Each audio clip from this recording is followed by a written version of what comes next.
सभी भाई बहनों को जय मसीह की, प्रेज द लॉर्ड, हालेलुया। मसीह यीशु में आप और आपके परिवार की सलामती हो। परमेश्वर सभी भाई बहन बेटा बेटियों को आशीष दे। हम परमेश्वर का धन्यवाद करते हैं इस सुंदर समय के लिए जो परमेश्वर ने हमें दिया है, और आप विश्वास करते हैं कि आप सब सही होंगे प्रभु यीशु मसीह के नाम से। तो ये मेरे प्रिय भाई बहनों, आज हम एक नया टॉपिक आपके सम्मुख लेकर उपस्थित हुए हैं। जब हम टॉपिक का नाम है, जब हम संकट में होते हैं, परेशानियों में होते हैं, दुख में होते हैं, मुसीबत में होते हैं, तो उस वक्त हम क्या करें, ये हमारा टॉपिक है। तो आइए अपनी आंखों को बंद करें, छोटी सी प्रार्थना के द्वारा परमेश्वर के पवित्र वचनों की तरफ चलते हैं और परमेश्वर का वचन क्या कहता है। धन्यवाद पवित्र परमेश्वर, हम आपके नाम को धन्यवाद करते हैं सुंदर समय के लिए, अच्छी शाम के लिए मेरे प्रभु जी, जो आपने अपने इकलौते को हम पर प्रकट किया, हम उसके लिए धन्यवाद करते हैं पिता। जब हम आपके पवित्र वचनों का प्रचार यूट्यूब के माध्यम से करने जाने, तो हे पिता, हम नहीं, आपका पवित्र आत्मा बोले। जितने भाई बहन इन वचनों को सुने सब आशीषित होने पाए, और वो भी संकट में, परेशानियों में, दुख में आपको पुकारे। पिता, आप उनकी प्रार्थनाओं को सुन के उत्तर दीजिएगा और अपना गवाह बनाइए। पवित्र आत्मा अगुवाई करिए, सारी बातों को तेरे हाथों में सौंपते प्रार्थना को यीशु मसीह के सामर्थ्य और आशीष नाम में दुआ मांगते हैं, आमीन आमीन। तो हम परमेश्वर का धन्यवाद करते हैं। आइए हम एक वचन पढ़ते हैं। देखिए परमेश्वर का वचन क्या कहता है। भजन संहिता 51 का 15, भजन संहिता 91 का 15 पढ़ते। देखिए परमेश्वर का वचन कहता है,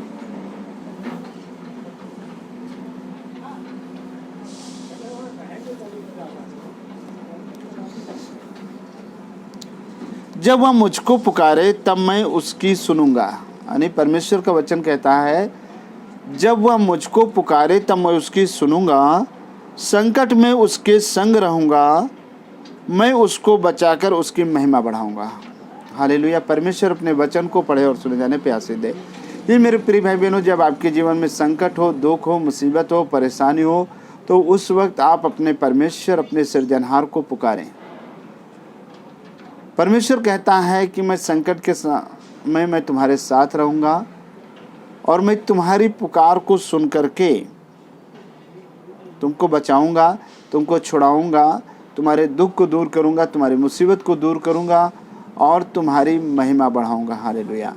तो मेरे प्रिय भाई बहनों, हमें परमेश्वर को पुकारना है। जब कब पुकारना है? जब संकट हो, परेशानी हो, दुख हो, मुसीबत हो, उस वक्त हमें परमेश्वर को पुकारना है। मेरे प्रिय, जब आप परमेश्वर को पुकारेंगे तो परमेश्वर आपकी प्रार्थनाओं को सुनेगा, और परमेश्वर जब आपकी प्रार्थनाओं को सुनेगा तभी आपके सारे कष्टों को दूर करेगा, और तभी आपको उससे छुटकारा मिलेगा।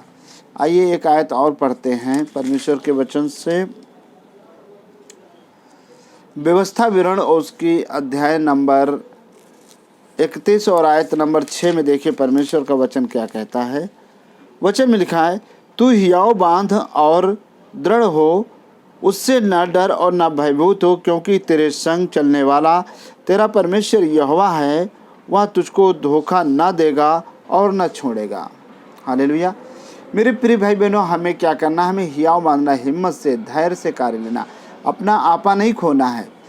क्योंकि जब तुम धैर्य से प्रार्थना करोगे, विश्वास के साथ प्रार्थना करोगे, तो परमेश्वर का वचन कहता तू हियाव बांध और दृढ़ हो, उससे ना डर। यानी उस मुसीबत से, उस बला से हमें डरना नहीं है। और परमेश्वर का वचन कहता है, और ना भयभीत हो, और ना हमें भय खाना है, क्योंकि तेरे संग चलने वाला तेरा परमेश्वर है, यहोवा है। तेरे संग चलने वाला तेरा परमेश्वर यहोवा है, वह तुझको धोखा ना देगा और ना छोड़ेगा। हालेलुया। परमेश्वर मेरे प्रिय भाई बहनों आपको ना धोखा देगा और ना ही आपको छोड़ेगा। बस ज़रूरत है आपको उससे प्रार्थना करने की। संकट के समय, दुख के समय, मुसीबत के समय, जब भी कोई ऐसी बड़ी परेशानी हो, उस वक्त अपने आप को हिम्मत नहीं हारना, विश्वास के साथ आप परमेश्वर से प्रार्थना करें।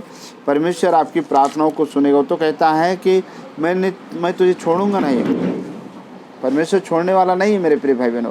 परमेश्वर बचाने वाला परमेश्वर है, जीवन देने वाला परमेश्वर है। आइए एक आयत को और पढ़ते हैं। परमेश्वर का वचन क्या कहता है। मत्ती रचित सुसमाचार उसका अध्याय नंबर 6 उसकी आयत नंबर 8 में लिखा हुआ है, इसलिए तुम उनके समान ना बनो। वचन में लिखा है, इसलिए तुम उनके समान ना बनो, क्योंकि तुम्हारा पिता तुम्हारे मांगने से पहले ही जानता है कि तुम्हारी क्या क्या आवश्यकताएं हैं। हालेलुया। हमें उनके समान नहीं बनना है मेरे प्रिय भाई बहनों, जो परमेश्वर को नहीं जानते हैं, जो तनिक तनिक बात में डर जाते हैं, भय खाते हैं। और परमेश्वर जानता है कि हमें क्या क्या चीज़ों की आवश्यकता है, किन की ज़रूरतों का हमें आवश्यकता है, परमेश्वर जानता है। लेकिन बस ज़रूरत है हमें हियाव बांधना, हियाव बांध करके हमें परमेश्वर से प्रार्थना करना है मेरे प्रिय भाई बहनों। जब परमेश्वर से आप प्रार्थना करेंगे तो परमेश्वर आपकी प्रार्थनाओं को सुनेगा और उत्तर देगा। मत्ती रचित सुसमाचार उसका अध्याय नंबर 5:6 में लिखा हुआ है,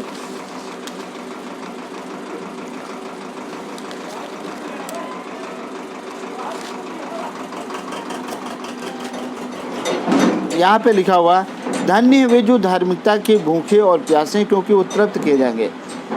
धन्य है वे जो धार्मिकता के भूखे और प्यासे हैं, क्योंकि वो तृप्त किए जाएंगे। यदि आपको आज भूख है, परमेश्वर आपकी भूख को दूर करेगा। यदि आपके जीवन में कर्ज है, परमेश्वर कर्ज को दूर करेगा। यदि आपके जीवन में रोग और बीमारी, तो परमेश्वर उससे दूर करेगा। क्योंकि वचन, पहले आप धार्मिकता के भूखे और प्यासे बने, तब परमेश्वर आपकी सारी परेशानियों को दूर करेगा मेरे प्रिय भाई बहनों। क्योंकि आप तृप्त किए जाएंगे, आपकी सारी इच्छाओं को पूरा किया जाएगा। हालेलुया।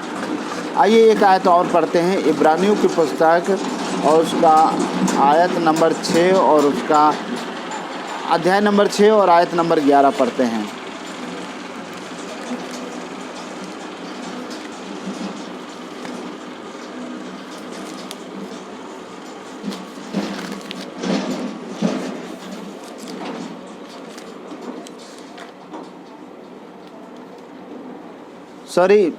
इब्रानियों की पुस्तक और उसका अध्याय नंबर 6 और उसकी आयत नंबर 10 पढ़ते हैं। देखिए परमेश्वर का वचन कहता है, क्योंकि परमेश्वर अन्यायी नहीं है कि तुम्हारे काम और उस प्रेम को भूल जाए जो तुमने उसके नाम के लिए इस रीति से दिखाया कि पवित्र लोगों की सेवा की और कर भी रहें। हालेलुया। जब आप पवित्र लोगों की सेवा कर भी रहे हैं मेरे प्रिय भाई बहनों, तो परमेश्वर अन्यायी नहीं है। परमेश्वर तुम्हारी हर एक प्रार्थना का सुनकर उत्तर देने वाला परमेश्वर है। परमेश्वर आपके संग संग रहने वाला परमेश्वर है। परमेश्वर आपके संग संग चलने वाला परमेश्वर है मेरे प्रिय भाई बहनों। वो धोखा न देगा, वो छोड़ेगा नहीं, वो त्यागेगा नहीं। बस आपको ज़रूरत है हियाव बांध करके विश्वास के साथ, बड़ी दृढ़ता और नम्रता के साथ उससे प्रार्थना करने की। जब उससे प्रार्थना करोगे मेरे प्रिय भाई बहनों, तो परमेश्वर आपकी प्रार्थनाओं को सुनेगा और प्रार्थना का सुन करके वो उत्तर देगा। क्योंकि उत्तर देने वाला परमेश्वर, वो कहता मैं बहरा नहीं हूँ, मैं गूंगा नहीं हूँ, क्योंकि जो मैं तुम्हारी प्रार्थनाओं को सुनता नहीं हूँ। आइए लास्ट आए तो और एक पढ़ते हैं, भजन संहिता 46 का 1 नंबर पढ़ते हैं। यहाँ पे लिखा है, परमेश्वर हमारा शरण स्थान और बल है, संकट में अति सहज से मिलने वाला सहायक है। परमेश्वर हमारा बल है, हमारा सहायक है, और उस संकट के समय मिलने वाला एक ऐसा सहायक है जो इस संसार के लोग नहीं बन सकते हैं। तो मेरे प्रिय भाई बहनों, हमें हियाव बांधना है और परमेश्वर आज आपके जीवन का दुख और मुसीबत दूर करेगा। अपनी आंखों को बंद करें। धन्यवाद पवित्र परमेश्वर, हम आपके नाम को धन्यवाद करते हैं खुदावन। हम दुआ करते हैं जितने भाई बहन बेटा बेटी इन वीडियो को देखते हैं, इन वचनों को सुनते हैं, प्रभु जी उनके जीवन में जो भी दुख मुसीबत बीमारी कमजोरी दुर्बलताएं हो, सब यीशु मसीह के सामर्थ्य नाम से दूर हो जाए। हर एक शैतान की योजना उनके जीवन को छोड़ करके निकल जाए और अथाह कुंड के आग में जलकर भस्म जाए। हर एक श्राप बंधन टूट जाए यीशु मसीह नासरी के नाम से। पिता उन्हें अपने दाहिने छिदे हुए हाथ को बढ़ाकर ब्लेस कीजिए और छूके चंगाई दीजिए, आशीष दीजिए। उनके जीवन में जो भी कर्ज का बोझ है यीशु के नाम से दूर जाए। जो भी बैरी दुश्मन उन्हें सता रहे हो, पिता आपका अपने स्वर्गदूतों को भेजे और उनकी रक्षा और सुरक्षा करे, उन्हें धन्य बनाए और अपना गवाह बनाए, यीशु के नाम से आमीन आमीन। सभी भाई बहनों को जय मसीह की। परमेश्वर सभी को आशीष दे, ब्लेस करे और धन्य बनाए, अपना गवाह बनाए, यीशु के नाम से आमीन। सभी को जय मसीह की। प्रभु सबको आशीष दे।